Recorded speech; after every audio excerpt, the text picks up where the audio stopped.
Komishinka doorashooyinka qaranka Somaliland ayaa maanta munaasabad ay ku shaacinayeen furitaanka isdiiwaangelinta ku qabtay magaalada Boorame ee xarunta gobolka Awdal. Munaasabadan oo ay ka qayb galeen mas'uuliyiin ka kala socday saddexda xisbi qaran ee Somaliland, siyaasiyiin iyo bulshada qeybaheeda kala duwan. Waxaana halkaas ugu horeyn ka hadlay gudoomiyaha komishinka gobolka Faarax oo tilmaamay tirada goobaha codbixinta gobolka Awdal ayaa waxa uu tilmaamay waxa uu ka kooban yahay 153 goobood dhammaantood degmada Boorame waxay leedahay 760 goobood 730 gooboodna waa degmada Baki 24 gooboodna waa degmada Lubxiya 25 gooboodna waxa weeyaan degmada Sayda gobolku intaasoo goobood ayuu ka kooban yahay marka hadda waxa ku soo dhaweeyay inoogu furo xafladda gudoomiye ku-xigeenka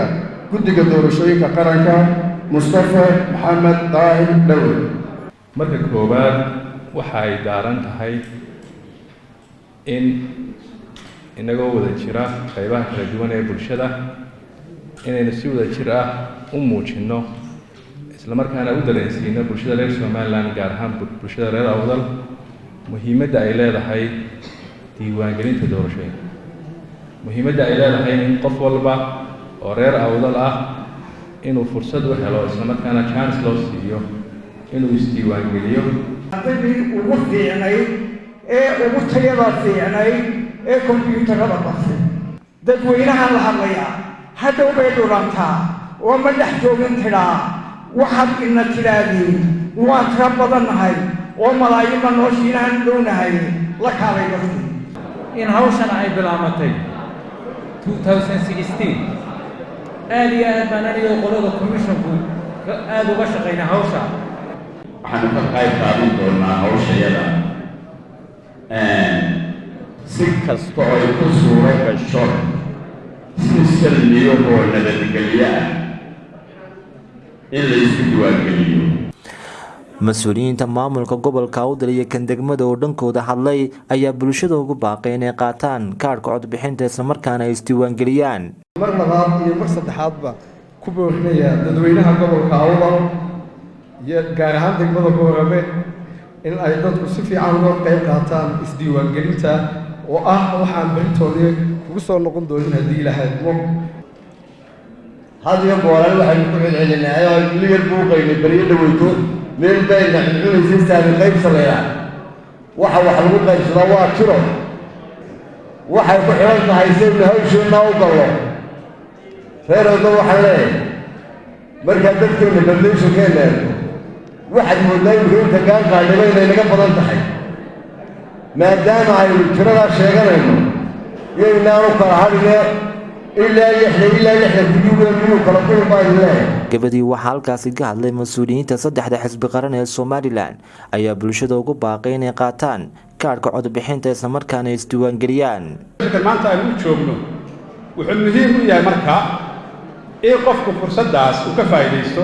oo aan soo mari doonin uu ka faa'iideysto aad iyo aad baa looga hadlay oo uga hadleen bahdii dhaqanka iyo mas'uuliyiintii waxbarashaduba waa fursad qaaliya weeyaan waxaan rajaynayaa insha Allah tacaala reer Boorame inaan lagu wacdiyey isdiiwaangelin iyo kaar qaadasho inay aad u wacyigashan yihiin bariga fogaan waan ka soo jeedaa aad ugu baahan wacyigelinta ina soo gaarsiiyey diiwaangelintii labaad ama dib u furistii labaad diiwaangelinta codbixiyaasha qaranka Jamhuuriyadda Somaliland diiwaangelintan ka horeysay waa diiwaangelintii ugu horeysay waxa weeye guuleysatay si rasmiya doorasho madaxtooyo loogu galo marka qaranka Somaliland sharaf weyn u tahay diiwaangelinta codbixiyaasha waxa weeye waa tii aad ku dooranaysay mudanaha golaha wakiilada ku tagaya iyo mudanaha golaha deegaanka ku tagaya marka maanta ay gacantaada ku jirtaa baritoole waxa kale aad ku gaabsan doontaa anigu ma qaadanin marka nasiibkaasi maanta Ilaahay bayna soo gaarsiiyay hal qaato de waxa weey reer Awdal oo fariinta gaarka reer Awdal ahaan si dirayana waxa weey de maanta fadhiino ma yaalo inta maanta waxa weey arintaas ay taagan tahay qof inaga mid oo qaan gaarayna uu dibadda joogo inayna inaga xidhmin ayaan soo jeedinaynaa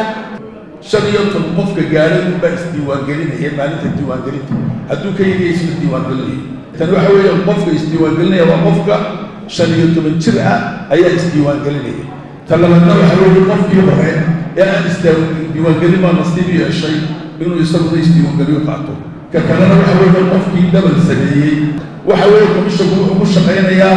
oo annaga axsaabtana aan kula shaqayna la dhaafi karin waa xeerad iyo shuruuc inoo qoran Jamaal Cumar Tubeec telefishinka badda cas 24 TV magaalada Boorama ma ogtahay in intaas in ka badan aad hadda ka faa'iidi karto ma ogtahay inay Somtel bilowday abaalmarino cajiib ah oo ay macaamiisheeda ugu tala gashay waxaa ka mid ah abaalmarinahaas dahab microwave TV-yo iyo moobilo dhammaan shirkadda Samsung ah account lacag ku jirto oo banka dahabshiil ah dalxiis aad ku degto hoteelada Damal iyo waliba 10 gaari oo Hyundai cusub ah kuwaas oo qaar ka mid ah gaarayaan qiimo $30,000 intaas iyo xidhmooyin kale oo guud ahaan 5,000 oo abaalmarinood noqonaysa waad ku guuleysan kartaa waxa aad ka mid noqonaysaa liiska tartamayaasha